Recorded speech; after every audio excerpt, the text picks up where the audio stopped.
Então, isso aqui vai ficar diferente, e é por isso que vocês, quando eu pedi para que vocês identificassem a conjugação do verbo partir, vocês optaram por falar primeiro para si, para identificar se o som ficaria ou não agradável. Por quê? Porque vocês seguiram o modelo. Vocês sabem inconscientemente, gente, é uma coisa fantástica. Inconscientemente, vocês sabem que o verbo conserva a vogal temática, mas que aqui não vai ser possível conservar. Aí, quando pensa na conjugação, diz assim, peraí. Pô, será que é assim mesmo, né?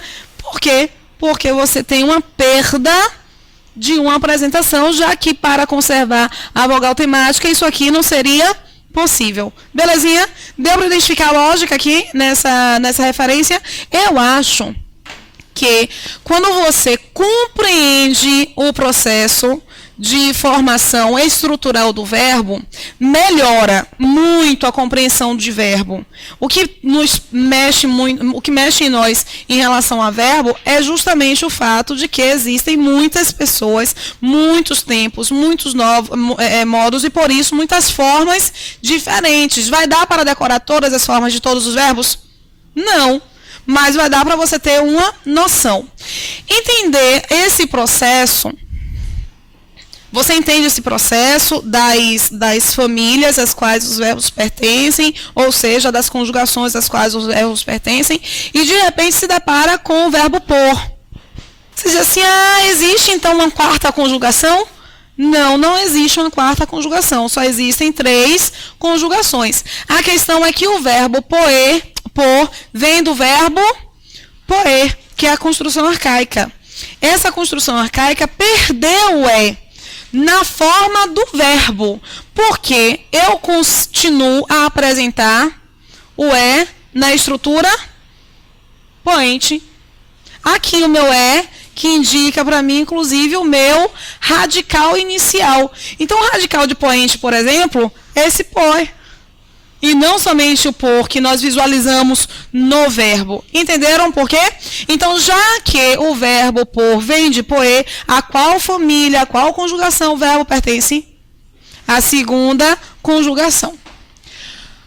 Você tem o modelo de conjugação. O modelo primário é o modelo do verbo por. Aí todos os verbos que têm essa finalização, que são derivados do verbo por, vão ter, na verdade, a mesma classificação de família, tá?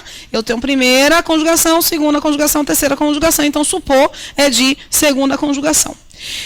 Quando nós pensamos em classificar o verbo quanto à sua estrutura, nós vamos ter que identificar a conservação ou a alteração das estruturas que compõem o verbo.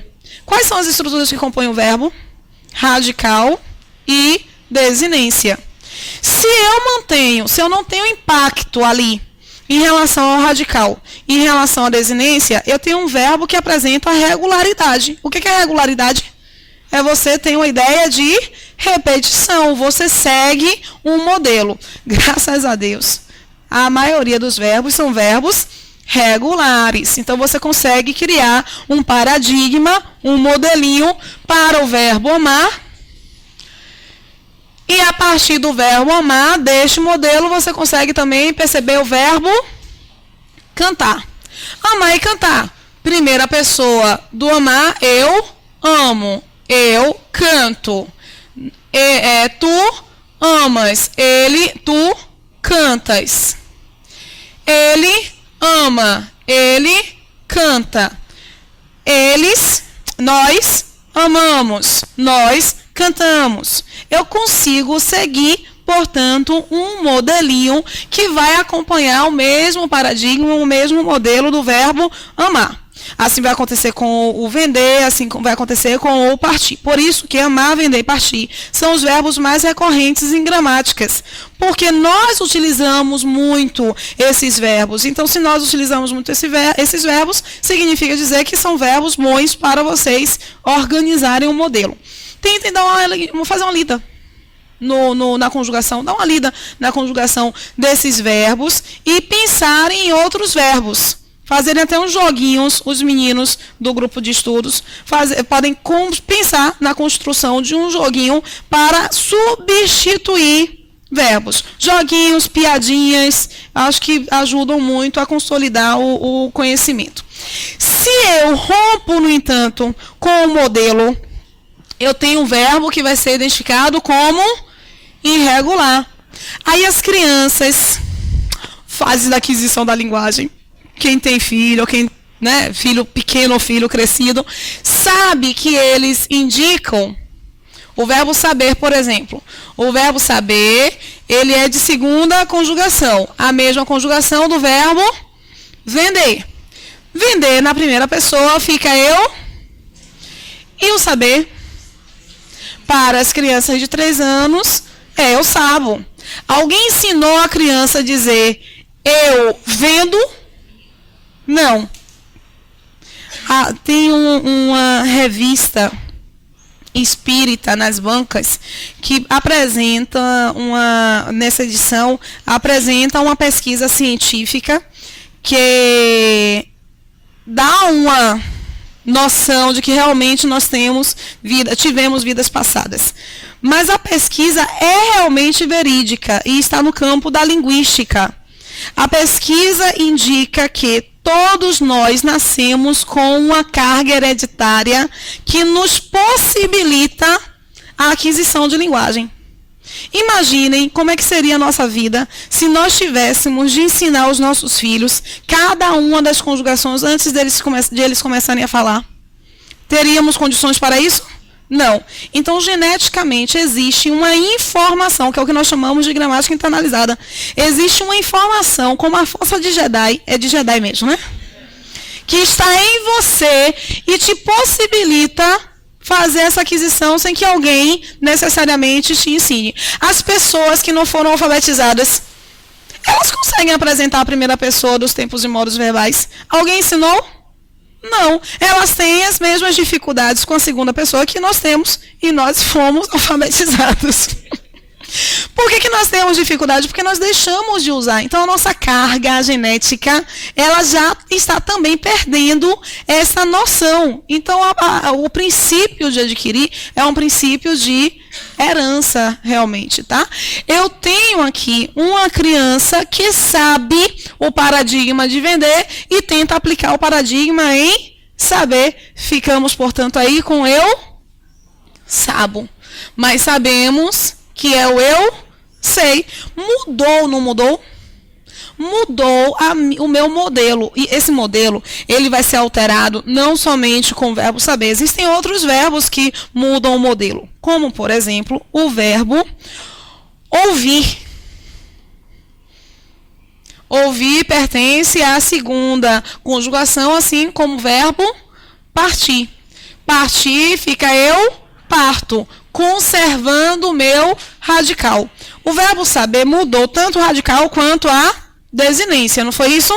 Mudou as duas referências. O verbo partir conserva o radical e incluímos aqui uma desinência. Ele é regular, porque ele não provoca em nós uma instabilidade. Já o verbo ouvir fica como?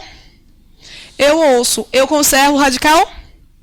Eu conservo a desinência, mas ele não mantém a regularidade, porque para ser regular é necessário que o meu radical e a minha desinência sejam ali conservados. Deu para entender direitinho? Vamos lá. O verbo estar é de primeira conjugação, assim como o verbo amar. O verbo amar, nós sabemos, é eu amo, conserva o meu radical, apresenta o meu paradigma.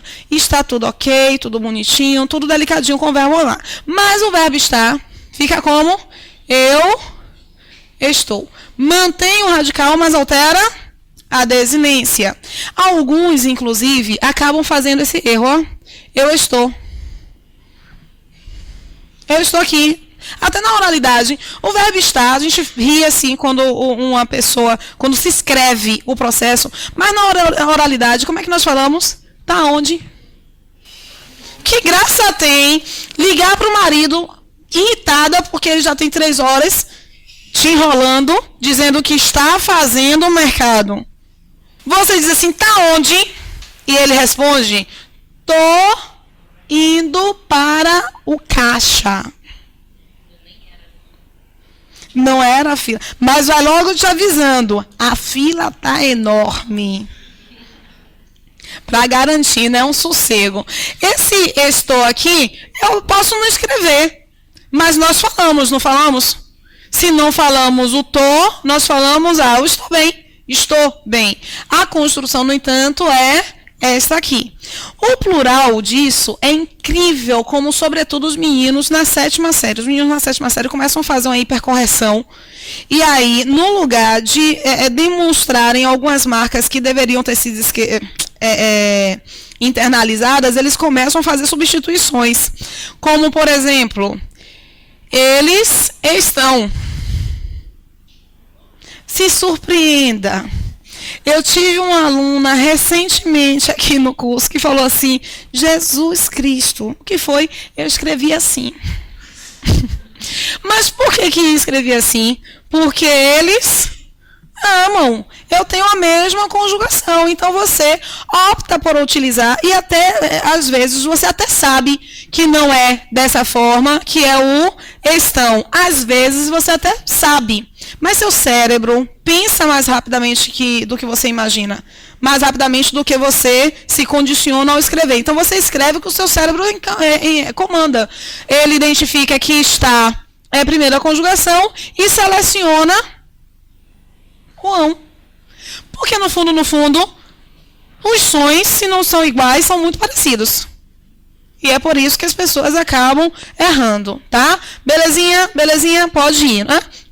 Compreenderam aí o que é um verbo irregular. A proporção que nós vamos problematizando essa estrutura, essa compreensão da estrutura verbal, as conjugações também começam a ficar um pouquinho mais problemáticas, porque já se afastam ali de meu paradigma, de um modelo que já está internalizado em nossas cabeças. Eu encontro os verbos anômalos. Só existem dois. O verbo ser e ir. Eles são anômalos por qual motivo? Porque eles mudam intensamente tanto o radical quanto a desinência. O verbo saber, apesar de ter mudado o radical e a desinência, isso vai acontecer, essa mudança vai acontecer em poucos momentos das suas conjugações. Mas o verbo ser e o ir acontece muito durante a sua conjugação. Por exemplo, o verbo ser no indicativo, presente. Eu sou e tu? Então você tem uma mudança bem consubstancial entre essas duas pessoas. Por exemplo, porque o passado eles eram e se eles fossem. Eu tenho duas construções, passados diferentes, tem modos diferentes, mas eu tenho duas construções para indicar o mesmo verbo. Então você tem uma mudança bem profunda, tanto no radical quanto na desinência. No entanto, não são os anômalos os mais problemáticos. Não são os irregulares, não são os regulares. São os verbos que nós consideramos como defectivos. O que vai acontecer? O que é um verbo defectivo? É aquele que tem um defeito. E ter defeito, no caso de um verbo, é não apresentar um tempo, não apresentar uma pessoa para um determinado tempo ou um determinado modo. Eu encontro verbos defectivos, por exemplo, o verbo falir. O verbo falir é um verbo de terceira conjugação, que não tem primeira pessoa, não tem segunda pessoa. No presente, eu posso dizer eu falo? Não, porque isso se confunde com o verbo falar. Eu posso dizer tu fales? Não, porque se confunde com o subjuntivo do verbo falar. Então, nós podemos indicar até o nós falimos. Eu posso apresentar. Ali é a primeira pessoa do plural. Mas várias pessoas do verbo falir não vão ser apresentadas. Mas, Rose, eu preciso continuar a apresentar as pessoas do discurso com esse verbo. Como é que eu faço? Estabelece uma construção de locução. O que é locução? Quando eu tenho mais de um verbo e apenas uma informação. Lá ele está falido, lá ele vai falir. Então, né? Eu tenho aí esta construção de locução que permite que eu consiga, ainda que sem o tempo simples, ainda sem um único verbo, mas consiga manifestar as referências temporais sobre o verbo falir. O verbo computar, eu até brinquei com vocês outro dia. Eu não posso dizer eu computo. Eu sou menina de família. Eu não posso dizer tu computas. Eu estou fazendo juízo de valor.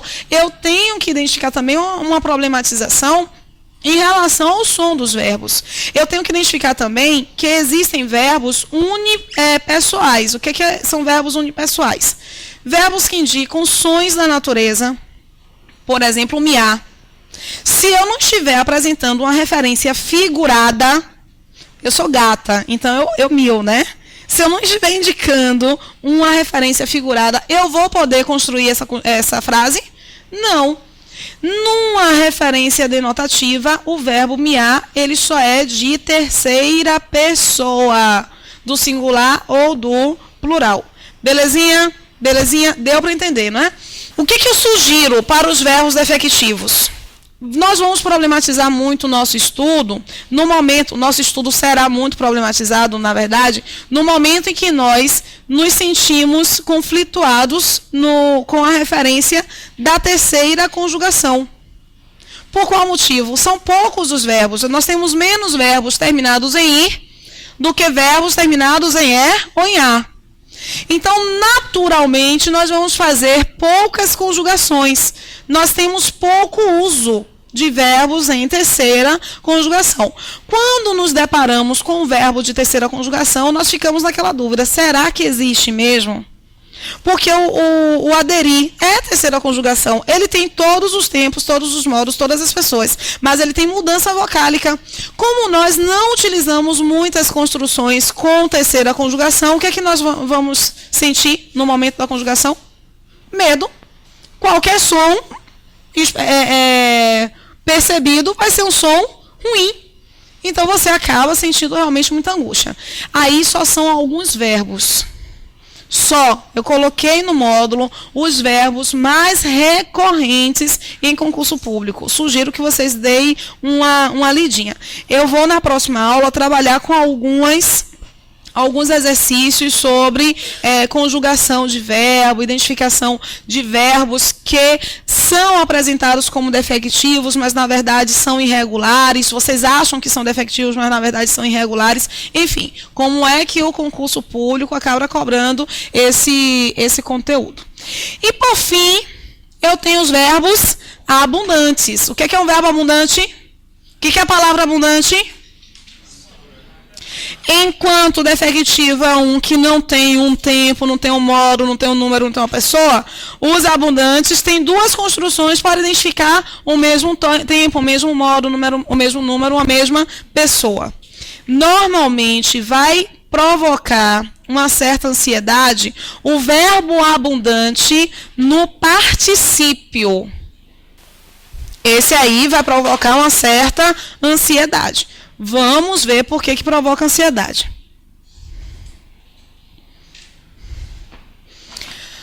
Bom,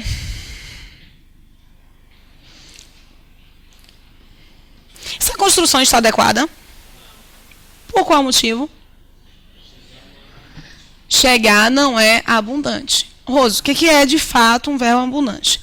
Um verbo no particípio, ele tem como marca de sua regularidade. O que é ser regular? Seguir um paradigma, seguir um modelo. Ele tem como marcas de sua regularidade a finalização ido ou a finalização ado. Mas, como qualquer verbo, ele pode ser ali classificado como irregular.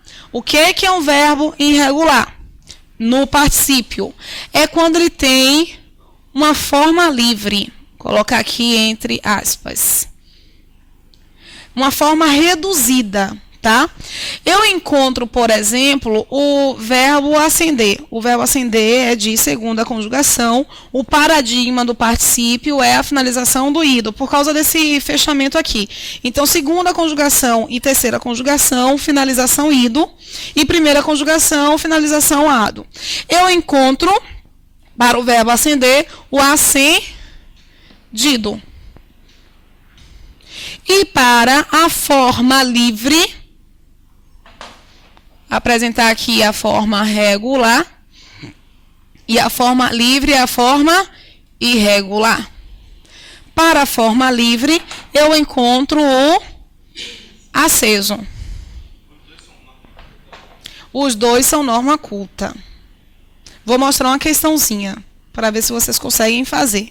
Posso ir? Posso mostrar a questão? Qual não pode ser marcada? De forma nenhuma. Não, é técnico, é. A D é a única que vocês têm certeza, não pode de jeito algum. Se alguém marcar é porque chutou de olho fechado.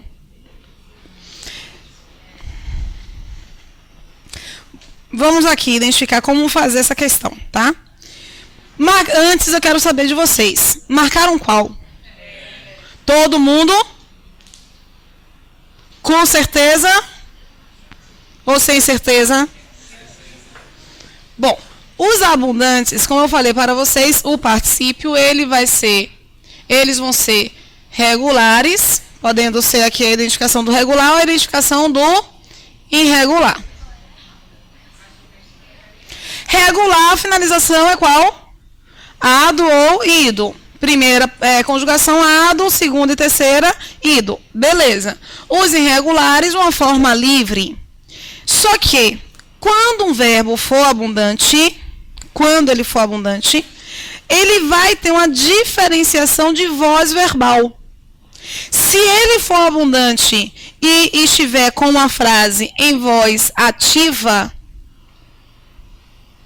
eu vou utilizar o particípio regular. Se ele for abundante, mas estiver em voz passiva, eu vou apresentar a forma irregular. Não entendi. Eu posso dizer que o homem tinha sido morrido? Eu só posso dizer que o homem tinha sido? Porque morto é o irregular do verbo morrer. Mas se eu digo para vocês que eu sonhei que tinha morrido, eu não posso dizer que eu sonhei que tinha morto. Posso dizer isso? Não. Por qual motivo? Porque eu sonhei que tinha morrido. Quem tinha morrido? No sonho. Quem tinha morrido? Eu. Então, se eu estou aí numa relação de agente em uma voz ativa, eu utilizo o particípio regular. Nesses casos, eu só posso apresentar o morrido mesmo. Se eu tenho uma voz passiva, eu tenho que apresentar o irregular. O homem tinha sido morto e nunca o homem tinha sido morrido. A grande questão é que alguns verbos, o pessoal do sul do país, estão decretando a morte do regular para alguns verbos, como é o caso do verbo ganhar, do verbo pagar. Eu tenho uma correção tanto no pago quanto no pagado. Eu tenho uma correção tanto no ganho quanto no ganhado. Mas o pessoal do sul opta pelo qual? O ganho. De tanto fazerem isso, já está sendo tolerada a apresentação de um irregular numa voz ativa. Se eu tivesse pago o carnê, por exemplo, do balcão, lembram? O balcão BPN. Se eu tivesse pago o carnê, meu nome não estaria no Serasa SPC. Que eu não sei o que é um outro, tá, gente? Então, vou logo me incluir nos dois. Eu tenho aí, portanto, o se eu tivesse pago, mas o adequado, de acordo com a norma culta, é qual? Se eu tivesse pagado. Porque aqui é uma definição de norma culta. Complicadíssimo, mas esse é complicado mesmo, porque na questão, quando ele pede, caso se tenha ganhado um aumento no emprego no dia anterior, o mundo parecerá belo e justo. Ele não está indicando que é erro. Olha, O particípio também está corretamente empregado, tal como a sentença acima, de acordo com o registro formal culto. Ele está abrindo possibilidade de existir ali uma construção caso se tenha ganho. Mas essa construção, caso se tenha ganho, a norma culta? Não. Ele está indicando que esta aqui e não outra está de acordo com o registro formal culto. Tá? Então, vocês vão ter que reconhecer, não somente se o verbo tem ou não abundância, mas quando é que eu vou utilizar essa abundância? E aqui ele está perguntando quando. Você lê a construção, ele foi isentado de pagar as taxas pelo diretor da repartição. Ele foi isentado, mas foi ele que isentou? Então, se não foi ele que isentou, esse ado aqui é particípio regular. Se é voz ativa, se é voz passiva, eu não posso apresentar o particípio regular. Como é que ficaria? Isento. Se ele foi isento de pagar as taxas pelo diretor da repartição. Letra B. O diretor tinha suspenso a reunião do conselho. Quem foi que suspendeu? Então, é voz ativa ou passiva? Ativa. Então, suspenso tem abundância. Eu posso ter suspenso, eu posso ter suspendido. Mas em voz ativa, eu tenho sempre, na norma culta, o suspendido. Perceberam? Eu tenho aqui uma incorreção por se tratar de uma voz ativa. Até ontem ele não tinha entregue. Ah, essa aqui, gente, o pessoal fica sempre na dúvida. Porque tá gatinha, não tá não?